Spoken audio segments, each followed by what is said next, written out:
Buenas tardes, mi nombre es Mirela García y voy a exponer en esta oportunidad sobre las personas jurídicas en el derecho internacional privado y la contratación internacional. Las personas jurídicas en el derecho internacional privado, pues muchos autores consideran que no se puede hablar de personalidad de las personas jurídicas, puesto que como seres morales creados por el hombre no tienen ninguna clase de sentimiento o psiquis y por lo tanto carecen de cualquier imputación de carácter jurídico. En el sentido estricto, la nacionalidad es una noción vinculada al sentimiento de una persona. En el sentido amplio, se ha extendido a cosas como naves, buques y ríos por sus implicaciones jurídicas. De acuerdo con el ordenamiento civil, las personas jurídicas de derecho privado, público, son la República, el Estado, los municipios, así como todos aquellos seres que demandan directa o indirectamente del Estado. Y las personas de derecho privado, pues son las asociaciones y las fundaciones, las corporaciones y las sociedades mercantiles. Así, la determinación de dicha nacionalidad ha sido producto de la doctrina, de la jurisprudencia y de la codificación internacional. Criterios para determinar la personalidad de las asociaciones, corporaciones o fundaciones. Pues existe la doctrina francesa que ha establecido la sede social de las personas como elemento vinculante de la nacionalidad. Otro criterio como atribución de la nacionalidad del país que las crea, que las autoriza o que las aprueba. Determinación de la nacionalidad de una sociedad cuando opera en un país y su casa matriz o su capital es extranjero, pues se han formulado dos sistemas jurídicos mediante los cuales se ha pretendido determinar la nacionalidad de tales compañías, y ellos son el sistema objetivo y el sistema subjetivo. El sistema objetivo pues va a presentar varios criterios que va a presumir o establecer pues esa personalidad de tales sociedades. Así tiene un primer criterio que es determinación de la nacionalidad por la aplicación de la ley donde se ha constituido tal compañía, el cual rige el mismo principio de la ley glosa y celebración, sometiéndose a las exigencias de forma y solemnidades y a las condiciones de fondo que rigen en esa legislación. El tercer criterio, pues está la teoría francesa, que es el de la determinación de la nacionalidad por el país o sede o asiento social de la compañía.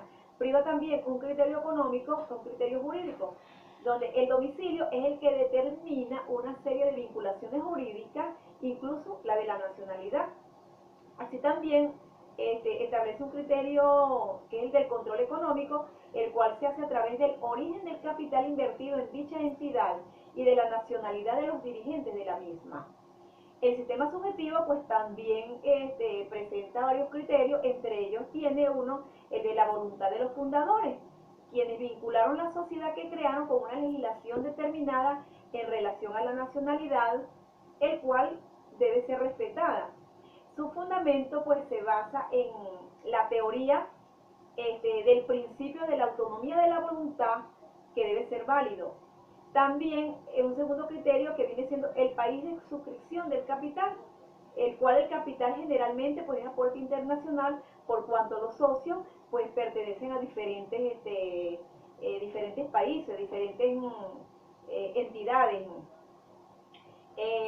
El criterio de la nacionalidad de los socios también, pues para ellos el ente moral no obra sino cuando lo hacen las personas naturales que le dan vida a esa compañía.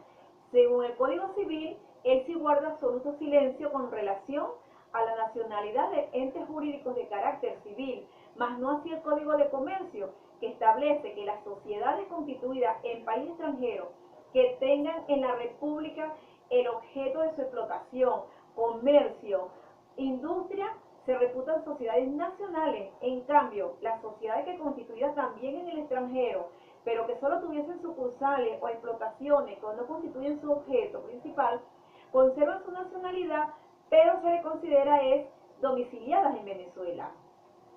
En cuanto al Código de Bustamante, establece en su artículo 9 que cada Estado contratante aplicará su propio derecho para la determinación de la nacionalidad de origen de toda persona individual o jurídica cuando una de las nacionalidades sujetas a controversia sea la de dicho Estado. La contratación internacional es el siguiente tema. Pues como se ha sabido desde un principio que todos los países pues comercializan, se relacionan por las transacciones que se dan entre ellos de importación, exportación, compra, venta de mercancía y de servicios entre entes naturales o jurídicos, pues eso crea una situación que debe ser regulada de manera que se establezcan relaciones amenas entre los mismos. De allí que los países han propiciado la creación de mercados supranacionales y una serie de acuerdos, de tratados y de organizaciones que intentan normalizar, agilizar y aunar criterios en relación entre ellos mismos, de manera que intervengan de manera favorable en el ámbito internacional. Allí tenemos pues el Fondo Monetario Internacional, creado en 1944, cuya misión es la de conseguir una estabilización de las paridades y de los precios de cambio de las monedas de los países integrantes. Así también conseguir que se agilice la liquidez internacional que permita pues un sistema multinacional de pago eficiente. El Banco Mundial, creado en 1994, cuya misión es la de ayudar a la reconstrucción y fomento de los territorios de los países miembros, facilitando la inversión de capital, la reconversión de los medios de producción, así como estimular el mismo desarrollo de los medios de producción y de recursos de los países subdesarrollados. ¿A través de qué? A través de créditos que se caracterizan porque son a largo plazo, porque tienen establecido un tipo de interés más bajo que los del mercado. Complementariamente, ellos también comportan una asistencia técnica al país beneficiario y se aplican prioritariamente a proyectos destinados a los sectores energéticos y de transporte, a los bancos industriales, urbanismo o industrias básicas. El Acuerdo General sobre Aranceles y Comercio, el GATT, fundado en Ginebra en 1949, con el propósito de conseguir algunos de los objetivos que voy a mencionar porque son muchos. Por ejemplo, la elevación del nivel de vida, el aprovechamiento de los recursos mundiales, el fomento de la producción y los intercambios internacionales entre ellos, la consecución del pleno empleo, entre otros. El GATT, si un acuerdo entre dos países firmantes de rebajar un cierto arancel se logra, quiere decir que es aplicado al resto de todos los países firmantes. Tenemos también la Organización Mundial de Comercio, OMC, que es la institución que representa el sistema multinacional de comercio promulgado por el GATT, siendo esta la plataforma por la que las relaciones comerciales entre esos países entran en debate multilateral. La Organización para la Cooperación y el Desarrollo Económico, OCDE, creada en 1961, cuyos objetivos son lograr la mayor expansión posible de la economía y del empleo y contribuir a una sana expansión económica de los países miembros y del comercio mundial sobre una base multilateral y no discriminatoria. El contrato internacional, pues según la Convención Interamericana sobre Derecho Aplicable a los Contratos Internacionales, CIDASI, ratificada por Venezuela en 1995, establece en su artículo 1, determinar el derecho aplicable a los contratos internacionales, entendiéndose a un contrato internacional si las partes del mismo tienen su residencia habitual o su establecimiento en estados partes diferentes, o si el contrato tiene también contactos objetivos con más de un estado parte.